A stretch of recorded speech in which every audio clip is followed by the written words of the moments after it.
just looking up, man. Okay, this looks pretty good. Just too much. There's never any good news. Only graphs that get more and more red and angry. Almost. Yeah, chat, by the way, just before we watch this, chat, this is some Kurz, okay? Kurz are Jeff in a nutshell. It's actually a really, really good YouTube channel. They make really good videos. I actually watch the videos, and I didn't watch a couple of them in the past.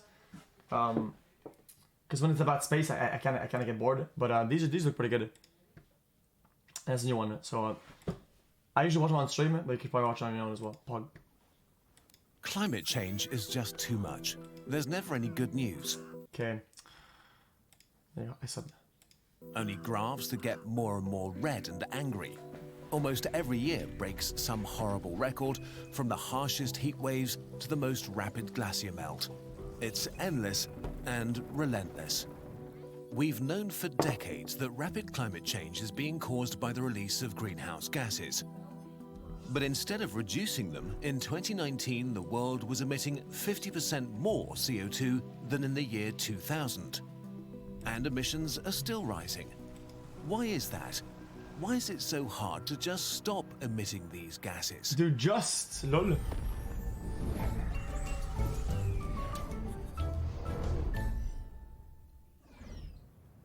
Our collective CO2 emissions can be expressed as a product of 4 factors and their relationship with each other. Chat, hold up. Chat, I have a question, chat.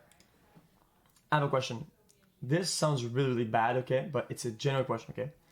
People that own trillion-dollar companies that do produce oil and sell oil and shit like that and refine it, dude. Right? Are they expected to be like, hey, committee board, CEOs, listen, guys, let's just cut this, cut that, and make less money. Like, I feel like it's something that nobody would agree with in companies. Doesn't this have to be like through laws and shit and through government that they moderate these things or something?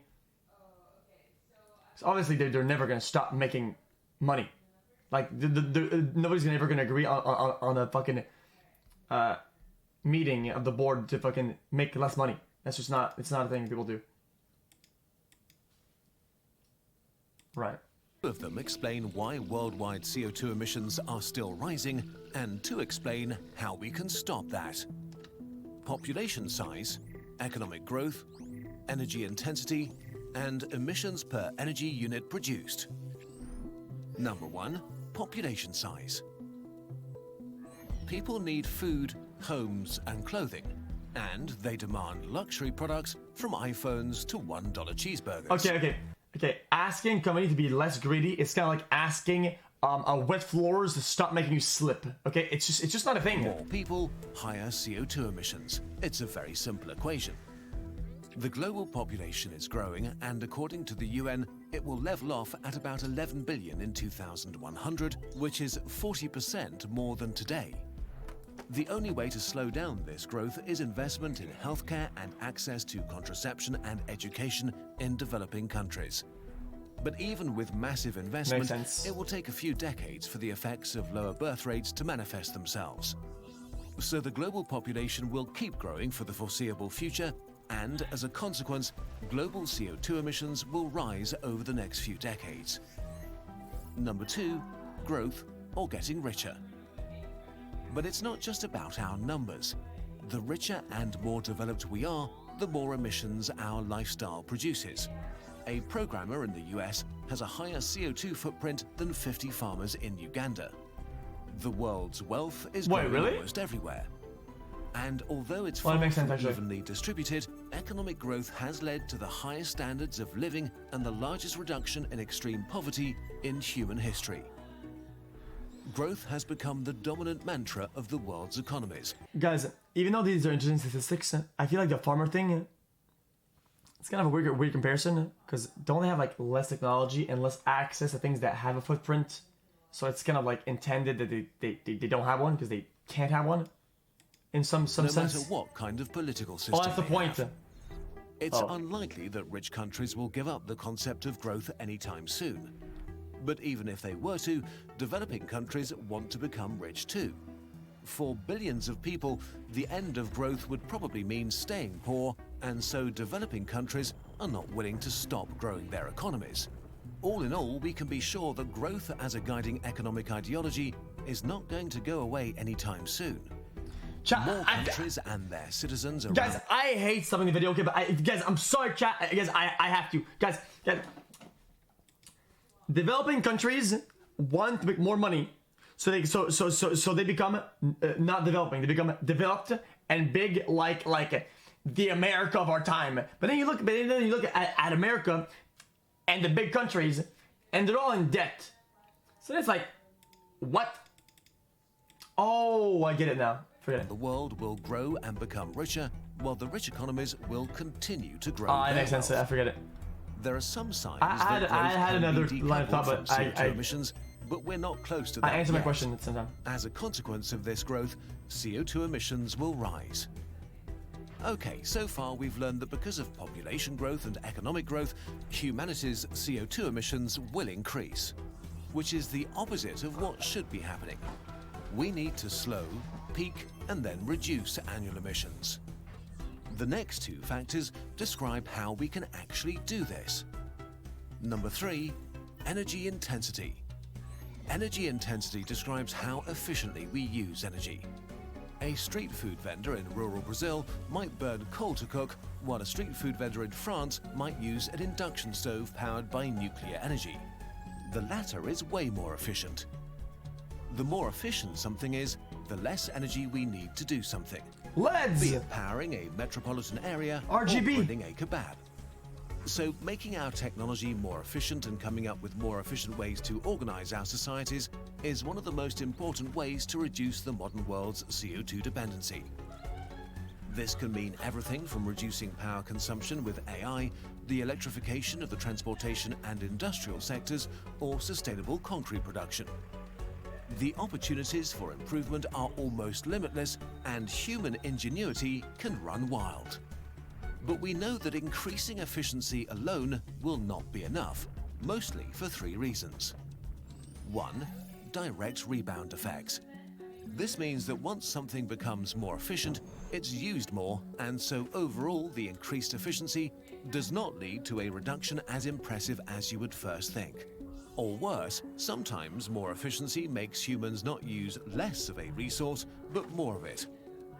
When planes became more fuel efficient, ticket prices decreased and more people started to travel by plane.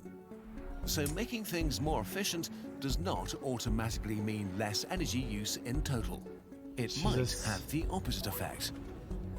2. Indirect rebound effects.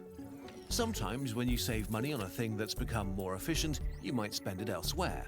For example, if you buy a more fuel-efficient car, you save money on fuel and end up with extra funds in your bank account that you might spend on a vacation and take a flight with. So, in the end, you might actually emit more CO2 despite getting a more efficient car. 3. Yeah, and lastly, chat, it's like my friends did when I was growing up. It's kind of like, oh, dude, guys, I don't want to go to the movies, guys, because I'm broke. But then the money that they save by not going to the movies, they spend on buying some weed. And I'm like, dude, that doesn't make... Okay, sure. The more you optimize for efficiency, the harder and more expensive it becomes to get more efficient. So over time, the return on investment slows down. And with many technologies, we are already pretty efficient. But regardless of how efficient we make our economies, as long as we need at least some energy, we will have emissions. Efficiency alone won't create a zero-carbon world. This brings us to our last factor. Number 4, CO2 emissions per energy unit used, or our global carbon footprint.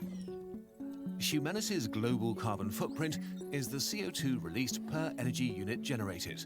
For example, coal plants release much more CO2 than solar power per unit of energy. This relationship is crystal clear. The more fossil fuels we burn, the higher our CO2 output. Fossil fuels are the greatest lever humanity has right now.